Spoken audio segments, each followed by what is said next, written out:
Hello दोस्तों, कैसे हैं आप सभी। Good evening. आज हम लोग देखेंगे इकोनॉमी का क्लास। इकोनॉमी के क्लास में मोस्ट इंपॉर्टेंट आप लोगों का जो टॉपिक है वो आप लोगों का कवर करवा रहा हूं, जिसमें कि हम लोग शब्दावलियां देख रहे हैं और अवधारणा देख रहे हैं। जो भी पॉइंट रहता है वो आप लोगों का यहाँ डिफाइंड है कि भाई आपको कौन कौन सी चीजें अभी यहाँ पे समझाई जाएंगी। ठीक है, जैसे देखो, ले ऑफ। ले ऑफ का मतलब क्या है ये आप जानेंगे। कॉस्ट पुश इन्फ्लेशन क्या होता है, बिल ऑफ लोडिंग, लिबराइजेशन हो गया, या डिविडेंड, है ना, या लिबॉर, ये क्या है। क्लास नंबर 16 है आज। कुल 15 क्लास आप लोगों का प्लेलिस्ट में अपलोड कर दिया गया है, वो सब आप लोग देखिए, सारा प्रॉफिटेबल है। खास करके वैसे बच्चे जो अभी फ्रेशर हैं उनके लिए तो ये बहुत ही इंपॉर्टेंट है। इकोनॉमी को आप समझ सकते हो कि कैसे आपको तैयारी करना है, और ये एनसीईआरटी का पूरा कोर कॉन्सेप्ट है। ठीक है, फटाफट से जितने भी विद्यार्थी हैं सेशन को लाइक कर देना और शेयर करना अपने दोस्तों में। आज सबसे पहला टॉपिक है ले ऑफ। क्या है ले ऑफ? ले ऑफ क्या होता है? किसी औद्योगिक संस्थान में अगर डिमांड कम हो गई, ठीक है, कोई भी ऑर्गेनाइजेशन है जो किसी वस्तु या सेवा का उत्पादन कर रहा है और उसमें मंदी आ गया, या फिर उसका जो प्रोडक्शन कैपेसिटी है उसमें कमी आ गई, या डिमांड में कमी आ गई, तो वो अपने कर्मचारियों को निकाल देता है। क्या करता है? कर्मचारियों को नौकरी से निकाल देता है। अब इसी को हम लोग कहते हैं ले ऑफ। किसी औद्योगिक संस्थान में उत्पादन कम हो जाने से, वस्तु की मांग कम हो जाने पर कर्मचारियों को पृथक किया जाता है, क्लासिफाइड किया जाता है, निकाल दिया जाता है। इसे ही हम लोग क्या कहते हैं? ले ऑफ कहते हैं। ठीक है, अगला क्या है? अगला पॉइंट है लागत प्रेरित मुद्रास्फीति। क्या है? लागत प्रेरित मुद्रास्फीति, कॉस्ट पुश इन्फ्लेशन। क्या है? Cost push inflation. किसी वस्तु के उत्पादन लागत में वृद्धि होने के परिणाम स्वरूप मूल्यों में वृद्धि होती है और इसे मुद्रास्फीति की स्थिति उत्पन्न होती है। इसी को हम लोग कहते हैं लागत प्रेरित मुद्रास्फीति। यानी कि एक वस्तु है, मान लो एक साबुन है ना, लाइफ बॉय साबुन या लक्स साबुन है। इस साबुन के उत्पादन में मान ले कि लागत में वृद्धि हो गई। उत्पादन जो पहले एक साबुन का कॉस्ट 25 रुपया आ रहा था, अब इसी साबुन का कॉस्ट कितना आने लगा? 30 रुपया। क्यों आ रहा है भाई? तो लागत में वृद्धि हो गई। क्या हो गई? लागत में वृद्धि हो गई। अब लागत में वृद्धि क्यों हो गई? क्योंकि श्रम महंगा हो गया, लेबर कॉस्ट महंगा हो गया, या फिर आप कह सकते हो कि इसमें जो संसाधन था, रॉ मटेरियल जो था, ठीक है, जिसको हम लोग बोलते हैं कच्चा माल। क्या बोलते हैं? कच्चा माल। इसका कीमत बढ़ गया, या पेट्रोल का ही कीमत बढ़ गया, तो फैक्टर कॉस्ट क्या होगा? बढ़ जाएगा, साधन लागत बढ़ जाएगा। इसी को हम लोग क्या बोलते हैं? लागत प्रेरित मुद्रास्फीति, कॉस्ट पुश इन्फ्लेशन। इन्फ्लेशन आप लोगों को बताएंगे, हम पढ़ाएंगे।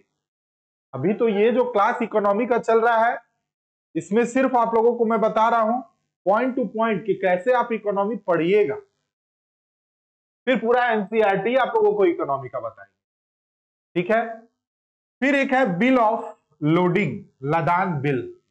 ये क्या होता है? क्या है? लदान बिल। इकोनॉमी जब पढ़ोगे, ठीक है, जितने भी फ्रेशर्स हो ध्यान रखना इस चीज को, नया स्टूडेंट के लिए इंपॉर्टेंट है। जब इकोनॉमी पढ़ते हो तो इकोनॉमी में ये सारा टर्म इंपॉर्टेंट है, क्योंकि जब बुक रीडिंग करोगे तो आपको ये सब शब्द मिल जाएगा। ठीक है, बुक रीडिंग करोगे ये सारा टॉपिक आपको देखने को मिल जाएगा। बिल ऑफ लोडिंग या लदान रसीद, जहाज कंपनी द्वारा माल प्राप्ति की रसीद होती है। यानी कि सिंपल समझो, बिल ऑफ लोडिंग क्या है? बिल ऑफ लोडिंग है, एक व्यक्ति है जो ए नाम का, ठीक है, मान लो इसका नाम क्या है? ए है। अब ये क्या है, कुछ माल जो है वो खरीदना चाहता है, कहां से, अमेरिका से, यूएसए से, ठीक है। अब यूएसए से इसने क्या किया, कुछ माल का परचेजिंग इसे करना था। अब सी रूट से आएगा, कहां से आएगा, सी रूट से आएगा इसका माल, यानी कि जहाज से इसका माल आएगा। अब ये जो माल है वो जब आएगा इसके पास, तो यहां अमेरिका का जो व्यापारी होगा, ये व्यापारी एक रसीद देगा। क्या देगा, एक रसीद देगा, ठीक है। और ये जो रसीद रहेगा, इस बात का गारंटी इसमें रहेगा कि आपने जो पेमेंट किया, क्या आपने जो पेमेंट किया, वो पेमेंट के बदले आपको वो माल दिया जा रहा है जो आपने ऑर्डर दिया, ठीक है। और उस ऑर्डर के अकॉर्डिंग आपको मिलने वाला जो रसीद होगा इस व्यापारी के द्वारा, ये जो व्यापारी आपको रसीद दे रहा है, इसी रसीद को क्या बोलते हैं, बिल ऑफ लोडिंग। क्या बोलते हैं, बिल ऑफ लोडिंग, यानी कि लदान रसीद। क्या बोलते हैं, लदान रसीद, ठीक है। बहुत सिंपल है, इसलिए इकोनॉमी का ये टर्म इंपॉर्टेंट है। ये जब आप इकोनॉमी की क्लास आप कर रहे हो अभी, तो अभी इजी लग रहा है क्योंकि आप समझ जा रहे हो, लेकिन जैसे ही टर्म्स आएंगे, ठीक है, इकोनॉमी की किताब को जब पढ़ोगे, एनसीईआरटी पढ़ोगे, ये सब टर्म्स आएगा, फंस जाओगे वहां पे। अगला पॉइंट है, अगला जो आपका पॉइंट है उदारीकरण, ठीक है। अगला पॉइंट क्या है, उदारीकरण, यानी एलपीजी का कॉन्सेप्ट आपको बताए होंगे, है ना। जी फॉर ग्लोबलाइजेशन कल समझाए थे, P for privatisation, L for liberalisation, ठीक है। क्या, लिबरलाइजेशन। तो जो लिबरलाइजेशन है ये क्या है, इसको हम लोग बोलते हैं हिंदी में उदारीकरण। क्या बोलते हैं, उदारीकरण, यानी कि व्यापार में उदारी की स्थिति लाना, यानी उदार बनना। उदार मतलब ये नहीं उधार देना है किसी को, लोन देना है किसी को, नहीं, यानी कि निजी क्षेत्र, प्राइवेट कंपनी और पीएसयू यानी सरकारी कंपनी दोनों काम करे, दोनों आगे बढ़े। समझे बात को, इसी को हम लोग क्या बोल देते हैं, उदारीकरण, है ना। अब उदारीकरण में और क्या क्या चीज होगा, बहुत सारे जो सरकार का हस्तक्षेप है वो कहीं ना कहीं समाप्त हो जाएगा, सरकार की भूमिका समाप्त होती है। ओपन मार्केट, मुक्त बाजार की दिशा में अर्थव्यवस्था को ले जाने वाली नीति को उदारीकरण यानी कि लिबरलाइजेशन कहते हैं। उदारीकरण किसे कहेंगे, वैसा मार्केट जो ओपन मार्केट की ओर मूव कर जाए और इकोनॉमी को बड़े पैमाने पर आगे बढ़ाने का काम करे। इसके अंतर्गत टैक्स, मात्रात्मक प्रतिबंध को कम करना, मुद्रा को परिवर्तनशील बनाना, विदेशी पूंजी को देश में निवेश के लिए प्रोत्साहन देना यानी एफडीआई को बुलाना, ठीक है। देश के उद्योगों को यथासंभव बंधन मुक्त करने की नीतियां निहित होती है इसमें, यानी देश में एफडीआई आ जाए, देश में एक व्यापार का माहौल बने, टैक्स सिस्टम नॉर्मल रखा जाए इकोनॉमी में, है ना, इंडस्ट्रीज के लिए, उद्योगों के लिए, वही है उदारीकरण। उदारीकरण का अर्थ यह नहीं है कि किसी अर्थव्यवस्था के प्रबंध में सरकार की भूमिका पूर्णतः समाप्त हो जाती है, ऐसा भी नहीं है। सरकार जो है, आप अगर आपके यहाँ एफडीआई आ रहा है यानी प्रत्यक्ष विदेशी निवेश आ रहा है, तो सरकार भले ही आपको अपने यहाँ जो है वो उत्पादन जो है करने का मौका दे रही है कि आप आइए मेरे मार्केट को यूज कीजिए, लेकिन आपको उसके नियम कानून के तहत चलना होगा। यानी सरकार का हस्तक्षेप भले ही नहीं रहता है, लेकिन फिर भी नियमतः वो सरकार के अंडर ही कार्य करेंगे। सरकार ने जिन वस्तुओं के उत्पादन पर जितना एफडीआई का रेट रखा है उतना ही उसको करना है यहाँ पर आकर व्यापार, और उतना ही निवेश होना चाहिए। जैसे अभी बीमा कंपनी में 100% है, बैंकिंग में 100% एफडीआई है, ठीक है। वो एफडीआई के टॉपिक में आप लोगों को बताएंगे अच्छे से, अभी यहां जितना पॉइंट्स है उसको समझो। लाभांश, डिविडेंड क्या है, लाभ का अंश ही लाभांश होता है, लाभ का अंश ही लाभांश होता है। अब ये क्या है लाभांश, मान लो शेयर बाजार में आपने पैसा लगाया, ठीक है। शेयर बाजार में जब आप पैसा लगाते हो तो अगर आपने शेयर जो है 10 शेयर आपने खरीद रखा है, तो 10 शेयर खरीदे हैं, तो 10 शेयर में जितना प्रॉफिट होगा, ठीक है, ये प्रॉफिट आपको शिफ्ट हो जाएगा ऑटोमेटिक। यही है लाभांश। वह धन जो किसी कंपनी द्वारा अपने शेयर धारकों को उसके अंशदान के बदले में दिया जाता है। आप जितना शेयर खरीदेंगे, कंपनी जितना प्रॉफिट में जाएगी, उतना ही ज्यादा आपको लाभांश मिलेगा। यही लाभांश कहलाता है। ठीक है। अगला है topic LIBOR, London interbank offer rate, यानी लिबोर। लिबोर का फुल फॉर्म क्या है? लंदन इंटरबैंक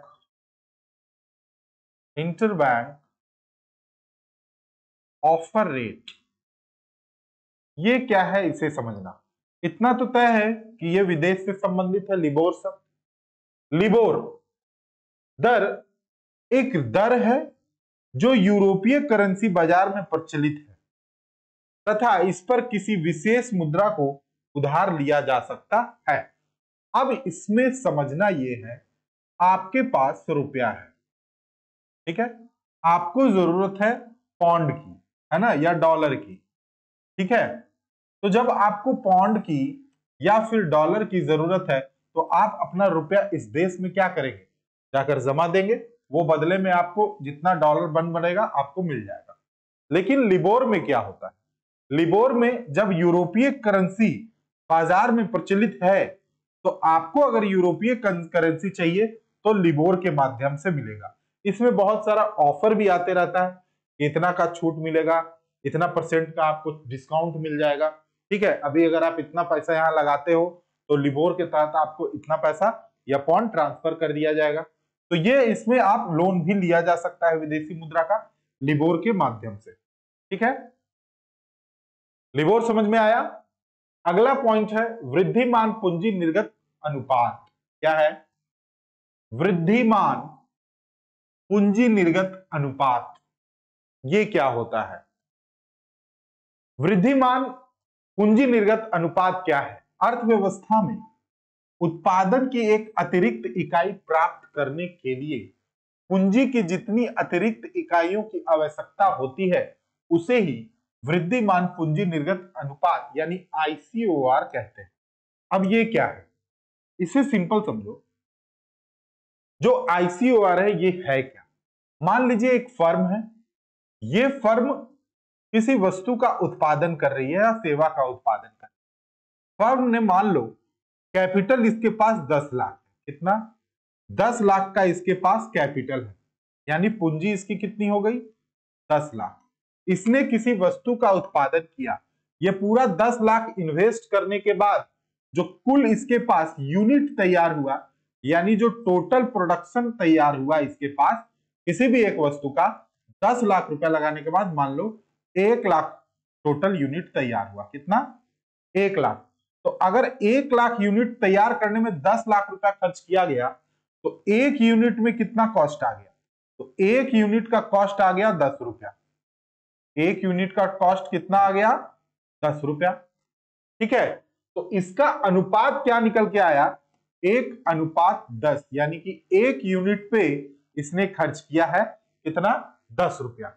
अब वृद्धिमान यानी अब अगर साधन लागत फैक्ट्री कॉस्ट में पता चला उछाल आ गया, अब जो है 10 लाख पूंजी लगाने के बाद 1 लाख यूनिट का उत्पादन हुआ, लेकिन अगले वर्ष मान लो 2025 में, ये 2024 में हुआ, लेकिन 2025 में जो 10 लाख रुपया लगाए थे, अब 1 लाख यूनिट का अगर उत्पादन करेंगे तो 12 लाख रुपया लगेगा। कितना? 12 लाख रुपया लगेगा। यानी अब एक यूनिट का कॉस्ट कितना आ गया? एक यूनिट का जो कॉस्ट है वो आपका आ गया कितना? 10 रुपया से बढ़ के आ गया 12 रुपया। 12 लाख रुपया लग रहा है। तो अब ये जो 12 रुपया आपको लगने जा रहा है यही हो गया वृद्धिमान लागत अनुपात, यानी कि आपका जो वृद्धि हुआ एक यूनिट पे वो 1:2 का आ गया, ठीक है। यानी कि पॉइंट जो 02 या फिर 2 समझिए कि एक यूनिट का उत्पादन में आपको कितना, यहां 2 रुपया का वृद्धि हो गया। लेकिन अगर बात किया जाएगा अनुपात लागत का तो 1:10 आपका, यानी 10 रुपया आपका इसमें लग रहा है एक यूनिट। इसी को हम लोग क्या बोलते हैं इकोनॉमी के टर्म में? इकोनॉमी के टर्म में इसे बोला जाएगा वृद्धिमान पूंजी निर्गत अनुपात, यानी कि कितना पूंजी आपको निर्गत करना पड़ा। ठीक है,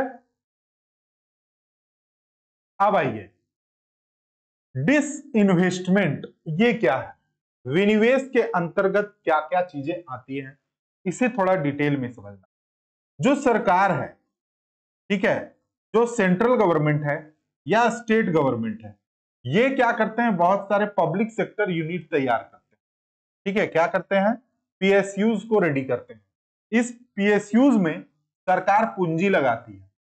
जैसे देखो, मान लो टाटा स्टील जो हम लोग देखते हो, ये एक प्राइवेट कंपनी है, टाटा स्टील, है ना, टिस्को वगैरह का नाम सुने होंगे।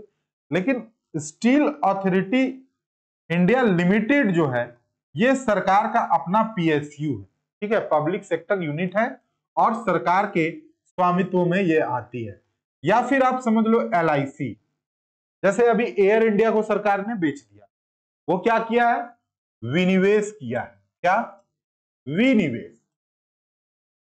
विनिवेश क्या है, यही आपको समझना है।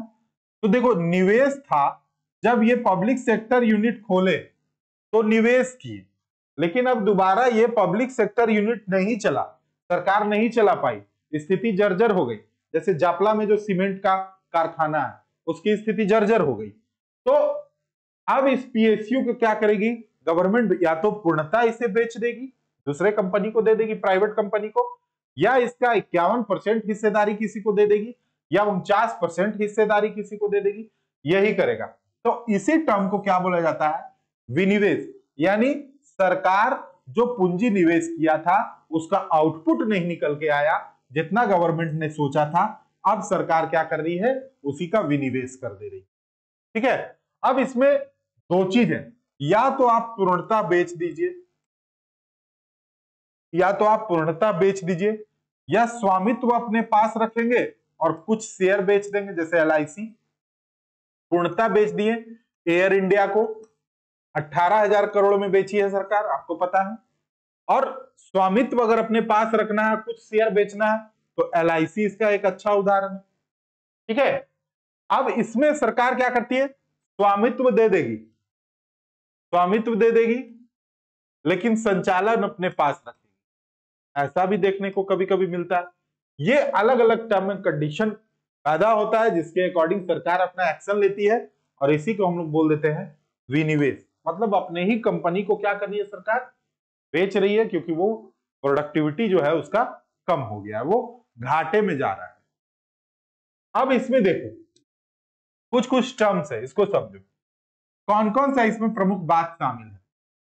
किसी सार्वजनिक कंपनी का अंश यानी शेयर आंशिक यानी थोड़ा या पूर्ण रूप में किसी कंपनी को बेचना विनिवेश कहलाएगा। किसी निजी कंपनी की मशीनों को नष्ट करके उसकी पूंजी स्टॉक में कमी करना, यह भी विनिवेश हो गया। किसी निजी कंपनी द्वारा स्वयं के अपने कुछ अंश खरीद लेना, यह भी विनिवेश हो गया। परंतु प्रायः इन तरीकों से देश में विद्यमान कुल पूंजी का स्टॉक कम नहीं होता। ज्ञातव्य है कि विनिवेश को उदारीकरण से कोई संबंध नहीं है। अभी उदारीकरण वो अलग चीज है, उदारीकरण निजीकरण अलग चीज है, विनिवेश बिल्कुल अलग चीज है, इसका कोई संबंध ही नहीं है। विनिवेश में अंश की खरीद बिक्री होती है। अगर कोई बहुत जर्जर स्थिति में है कंपनी सरकार की, तो उसे बेच दिया जाता है, उसी को हम लोग विनिवेश करते हैं, साधारण शब्द में समझना। और बजट में सरकार का हमेशा एक लक्ष्य रहता है कि हम इतना रुपया विनिवेश के माध्यम से उगाही करेंगे। अगला पॉइंट है डीमोनेटाइजेशन, विमुद्रीकरण। डीमोनेटाइजेशन, विमुद्रीकरण। देखो, जब मार्केट में काला धन बढ़ जाएगा और अर्थव्यवस्था के लिए यह खतरा बन जाता है। मार्केट में जब काला धन बहुत ज्यादा बढ़ जाए, ब्लैक मनी, बिना टैक्स का पैसा, तो इकोनॉमी के लिए कहीं ना कहीं ये हार्मफुल होता है। अब इसी चीज को, इस समस्या को दूर करने के लिए विमुद्रीकरण की विधि को अपनाया जाता है। क्या अपनाया जाता है? डीमोनेटाइजेशन। इसके अंतर्गत सरकार पुरानी मुद्रा को समाप्त कर देती है और नई मुद्रा को जारी कर दे। ठीक है, इसी को हम लोग कहते हैं विमुद्रीकरण। विमुद्रीकरण, आप लोग कमेंट करके बताना कि विमुद्रीकरण गवर्नमेंट के द्वारा किस वर्ष किया गया। लीगल टेंडर मनी क्या है? लीगल टेंडर मनी एक ऐसा पैसा, एक ऐसा मुद्रा जो कि पेमेंट के लिए यूज किया जाए और सरकार उसे स्वीकृति दे, सरकार उसे स्वीकृति दे, तो वो लीगल टेंडर रहता है। लीगल टेंडर कहने का मतलब है कि भाई जब तक ये लीगल टेंडर में है, आप उस पैसे का इस्तेमाल विनिमय के लिए कर सकते हैं। जिस दिन उस पैसा का लीगल टेंडर समाप्त हुआ, आप उस पैसे को यूज नहीं कर सकते। जैसे मान लीजिए 500 रुपए का नोट है, सरकार ने घोषणा किया कि ये 500 रुपए का नोट अब से नहीं चलेगा, लीगल टेंडर इसका समाप्त होता है, आरबीआई अब इसको जारी नहीं करेगा, तो वो पैसा का कोई वैल्यू नहीं रह जाता है। वो एक टाइम आपको दिया जाता है, उस टाइम में आपको बैंकों को वापस करना पड़ता है। फिर जब सरकार नई नोट को जारी करती है तो नया नोट फिर आप उसको यूज कर सकते हैं उसके बदले में। एक्सचेंज रेट, विनिमय दर। एक्सचेंज रेट बहुत ज्यादा टेंशन नहीं लेना, ये क्या है? वही चीज है, आपके पास रुपया है, आपको डॉलर चाहिए, आप अपना रुपया डॉलर में कन्वर्ट किए, तो ये जो कन्वर्ट आपने किया तो उसका एक रेट होता है ना, ये घटते बढ़ते रहता है। तो ये जब घटते बढ़ते रहता है तो जिस स्थिति में ये रहेगा, जो भी इसका रेट रहेगा इंटरनेशनल मार्केट में, उसी के अकॉर्डिंग मिलेगा। मान लो आपने 10,000 रुपया आपके पास है, ठीक है, और $1 बराबर 100 रुपया, कितना है? 100 रुपया है, तो सीधा सीधा आपको $100 मिल जाएगा अगर डॉलर आपको चाहिए तो। अब आपके पास $100 है और आपको रुपया में चाहिए, तो आपको 10,000 रुपया दे दिया जाएगा। यही होता है एक्सचेंज रेट। ये एक्चुअली इंपोर्ट एक्सपोर्ट में काम आने वाला टर्म है, ठीक है। अगला देखो पॉइंट क्या है, अगले पॉइंट पे चलो। विवेकीकरण। विवेकीकरण क्या होगा, इसका अर्थ क्या है ना, रैशनिंग जिसको हम लोग कहते हैं, या फिर रैशनलाइजेशन। क्या होगा? रैशनलाइजेशन। विवेकीकरण क्या है? साधनों का जब आवंटन है, ठीक है, यानी कि जो भी रिसोर्सेज है उसके आवंटन को और अधिक दक्षतापूर्ण बनाना विवेकीकरण कहलाता है। दूसरे शब्द में, विवेक द्वारा उद्योगों की कार्य कुशलता में वृद्धि करना विवेकीकरण कहलाता है। यदि साधनों का उपयोग विवेकपूर्ण ना हो तो उद्योगों का पुनर्गठन करके उसे अधिक दक्षतापूर्ण बनाना होता है। प्रायः इस प्रक्रिया के अंतर्गत बहुत ऊंची लागत वाले प्लांटों को बंद करने से लेकर विभिन्न फर्मों में विलय तक के निर्णय लिए जा सकते हैं। इसी के अंतर्गत फर्मों में मौजूदा अधिकता को न्यूनतम करने के प्रयास आदि भी शामिल होते हैं।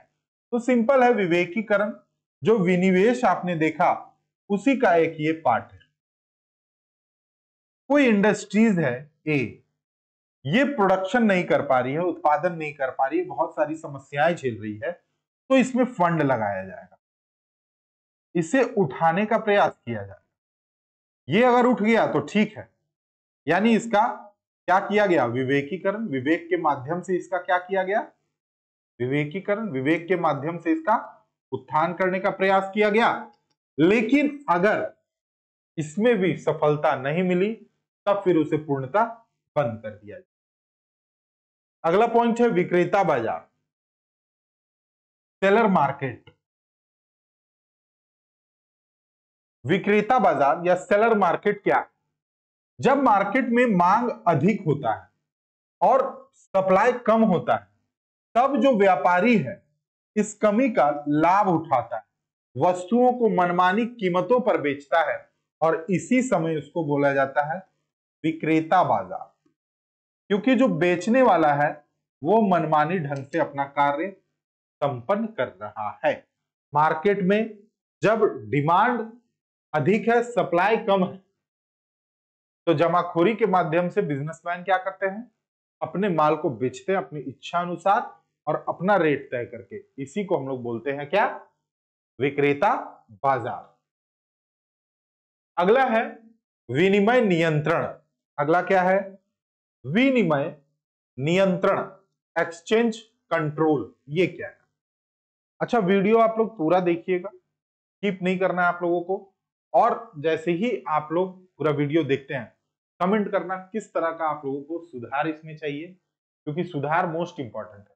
मान लो इकोनॉमी की क्लास चल रही है, किसी तरह का कुछ आपको लग रहा है कि इसमें बदलाव होना चाहिए, वो आप लोग कमेंट जरूर करना, क्योंकि आप लोगों का कमेंट बहुत इंपॉर्टेंट है हम लोगों को। विनिमय नियंत्रण, exchange control. Exchange control business के अंतर्गत कोई देश विदेशी मुद्राओं के स्वतंत्र बाजार पर नियंत्रण करके अपनी मुद्रा का जो प्रभुत्व है वो बढ़ाने का प्रयास करते हैं, जो स्वतंत्र बाजार से निर्धारित होता है। यानी मान लो डॉलर जो है वो पूरे विश्व में आप देखेंगे कि अपना एक प्रभुत्व बनाए हुए है ना।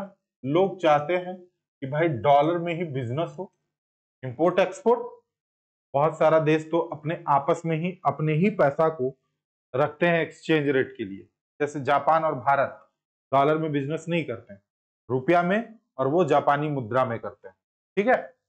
लेकिन डॉलर जो है अभी सबसे ज्यादा प्रभुत्व बनाए हुए है। इसी को कहा जाता है विनिमय नियंत्रण। यानी आयात निर्यात में जो लेन देन होगा पैसा का, उसमें डॉलर अपना प्रभुत्व बनाए हुए है, यानी वो कंट्रोल किए हुए, एक्सचेंज को पूरा कंट्रोल किए। ठीक है। अगला पॉइंट है विदेशी मुद्रा खाता, यानी कि अनिवासी foreign currency non residence account. इसके बारे में आप लोगों को पहले भी बताए थे। आरबीआई जो है भारतीय बैंकों को 1 नवंबर 1975 से उपयुक्त प्रकार के खाते खोलने की अनुमति प्रदान किया है। इस प्रकार के खाते कुछ चुनी हुई परिवर्तनशील मुद्राओं में खोले जाते हैं। जो भी कैश जमा है, इसके अतिरिक्त विदेशों में निवासी करने वाले भारतीय draft, mail transfer, telegraphic transfer या चेक के द्वारा धनराशि भेज सकते हैं, जो विदेशों में रह रहे हैं। इसी को हम लोग बोलते हैं क्या? विदेशी मुद्रा अनिवासी खाता। इसकी स्वीकृति मुद्रा में खाता रखा जाता है, ठीक है। जिस स्वीकृति में मुद्रा में खाता रखा जाता है, ब्याज भी उसी मुद्रा में अदा किया जाता है, तथा ब्याज पर भारतीय आयकर कानून लागू नहीं होता है, क्योंकि विदेशी पैसा भेजा गया है ना। अब इसमें इंटरेस्ट मान लीजिए कितना मिलेगा, तो देखा जाएगा अगर आपने डॉलर में जमा किया है तो इंटरेस्ट डॉलर के रेट के हिसाब से मिल जाएगा। अगर रुपया में आपने जमा किया है, एक्सचेंज कर दिए रुपया में, तो आपको जो प्रचलित मुद्रा का इंटरेस्ट ब्याज दर है वही आप लोगों को प्रोवाइड कराया जाएगा, ठीक है, वही इंटरेस्ट रेट दिया जाएगा। तो आज का क्लास आप लोगों का यहाँ समाप्त होता है इकोनॉमी का। टोटल क्लास आप लोगों का अभी चलेगा इकोनॉमी का, कम से कम 5-7 और क्लासेस चलेंगे इकोनॉमी के, फिर साइंस एंड टेक्नोलॉजी स्टार्ट करेंगे। मिलते हैं हम लोग अगले वीडियो में। Thank you.